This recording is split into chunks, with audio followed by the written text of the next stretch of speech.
Liftoff.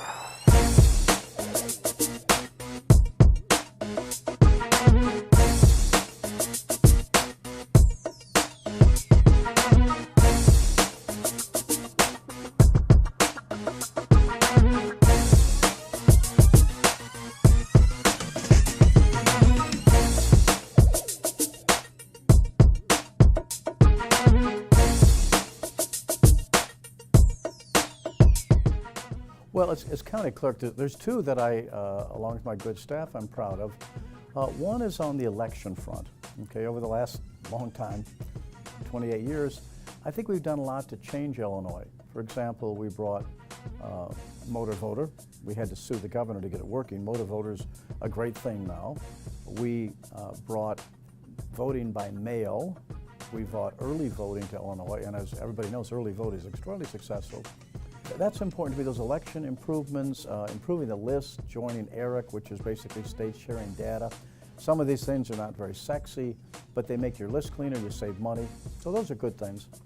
The other one has to do with accountability, is that we said way back in '90 when I was first elected that being county clerk would be a reformer's dream. And a lot of administrative things, some that people either don't know about or maybe never heard, but you know, the previous clerk hadn't even printed the journals, but by law, one of the responsibilities. So we printed the journals. We made sure all public money was in interest-bearing accounts. But above all, what we try to do is show that our office could be efficient. And whether it's the elections department, the vitals department does birth records and death records, or the tax department that sets tax rates for the roughly 1,500 taxing bodies are dealing with TIFs, tax increment financing. I think we built a good reputation of we're accountable, we're trying to have transparency, lines move faster, we use technology. So above all, it shows government can be efficient. And that to me is one of the most important things for our future. So because of good staff, I was able to take credit for some of that.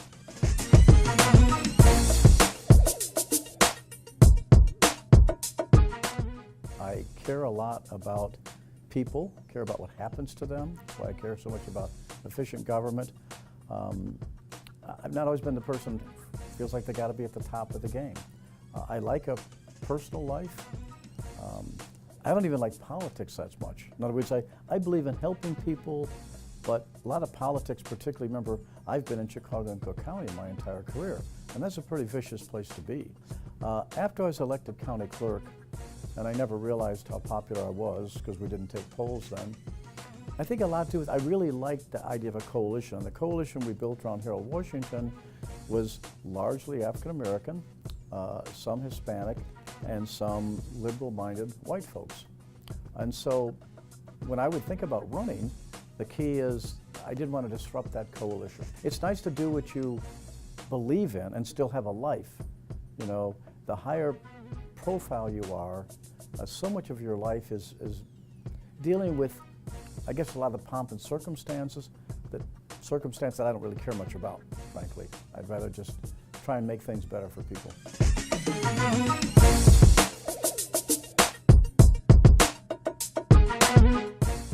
Well, a lot of the favorite memories are really the controversies. You know, I can't help but excited about, I think, some of the successes when Harold Washington was mayor. And some things that I guess were kind of exciting to me is even when I was having these ferocious battles with Ed Verdoliak and some of the machine. But it's nice to win. It's nice when the public appreciates that. Like, for example, to win the city's first major ethics ordinance, to win the landlord-tenant Bill of Rights, even little things like a sidewalk cafe ordinance, or an ordinance to require some of the male private clubs to let women in. Those things are exciting, and more recently, to run an efficient office and people stop you and they say, you know, we really like your website, it really helps, or say, boy, we appreciate what you've done around elections, it's easier to register. But, you know, I guess the more individual moments were, of course, the time with Harold, and the sad part after he died and the craziness in my short term as mayor.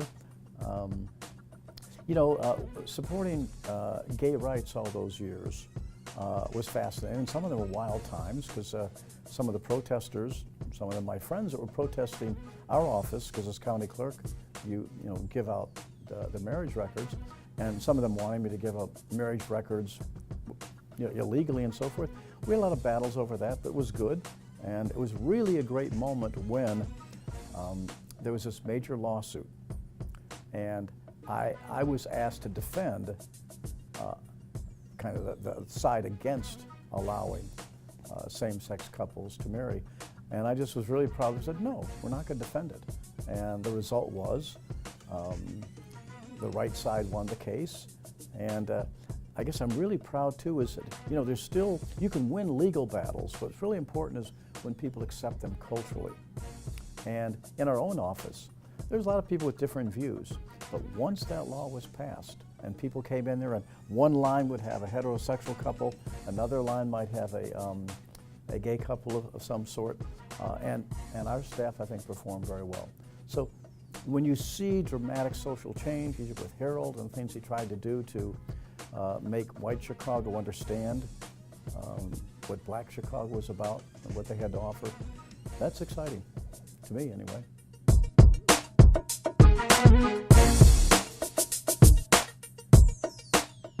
You can never say it enough about good staff. I've been blessed from way back in 1979 to have good staff, both supporting me in the election and then running my aldermanic office and then running the county clerk's office. Because that's so critical. And one of the weaknesses of many government officials, and particularly the old Democratic machine, is they didn't have a lot of good staff. They had hacks. They had people that were largely there, not always of course, but some, to pick up the paycheck. And that's why sometimes they don't perform very well. You get the best and brightest and you can do things. So I think that's, in other words, I didn't plan to stay so long. I was a young college professor, thought I'd serve for a couple of years or a couple of terms and get out. And I certainly kept on, particularly as clerk, partly because we kept achieving things. But there's a lot you can do.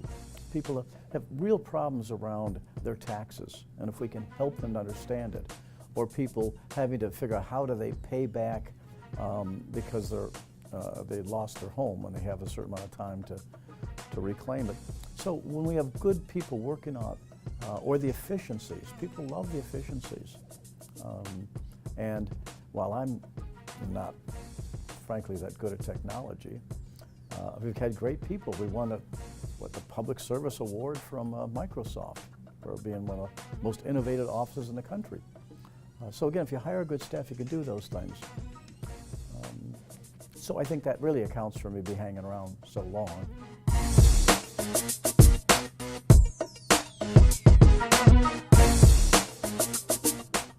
Well, I hope I'm not totally out of the public eye. It's different when you're no longer elected official. I mean, for one, I am committed to trying to advance some of the things that I believe in. And so I'm forming what we call a little kind of political action committee that will do three basic things. Continue to fight for issues in good government, like, for example, how tax increment financing is passed, or trying to deal with the serious issues of racism and particularly inequality. And then secondly, to promote the democracy. I'm obviously very concerned about the voter suppression and the role of money in politics. So the things I can do to help that front, I will. And the third, which relates to the first two, is electing good people. So part of the idea is to help elect good people. I don't really have much money, but if my name can help people get elected to office, either as alderman of the city of Chicago or people running for office in suburban Cook, so in a limited time I'll do that. Besides that, I'm going to teach some. There's a few things I'd like to maybe publish. Probably like to be able to speak to groups now and then. But beyond that, I just have to let this stuff settle a bit. I'll have a little more time, hopefully, for friends, family, and I love to read, so I'll be fine.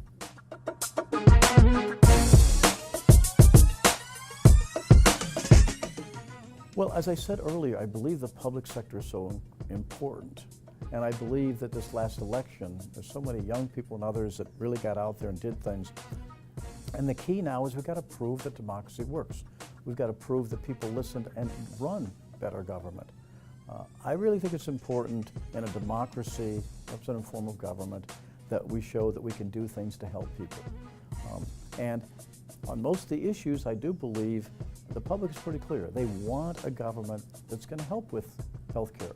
They want a government that respects Social Security, Medicare, Medicaid. There's nothing wrong with the government helping people. And increasingly in the years, we've had these two major issues of racism and intolerance and inequality. And if anything, the inequality has just been incredibly serious, and it's affected our government at every level. So people say, we don't have enough money to help people pay for Medicare or Social Security. Well, of course, we have plenty of money. It's just that we've allowed many of the powerful and wealthy not to pay taxes like they used to, okay?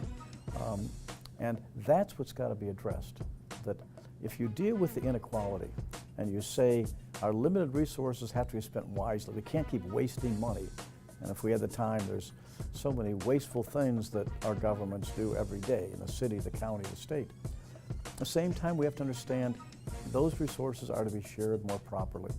And perhaps the single biggest thing that people can point to that shows that they're not is at the local level, the TIF funding, how so much of it goes to help the well-off, and at the national level, military funding, okay? The military even says we don't need all this money, okay? The fact that we give hundreds and hundreds of millions to projects that they don't really need, at the same time, we're threatening seniors, we're going to cut off your Medicare, people are losing their pensions all across the country, we're saying we can't afford Medicaid.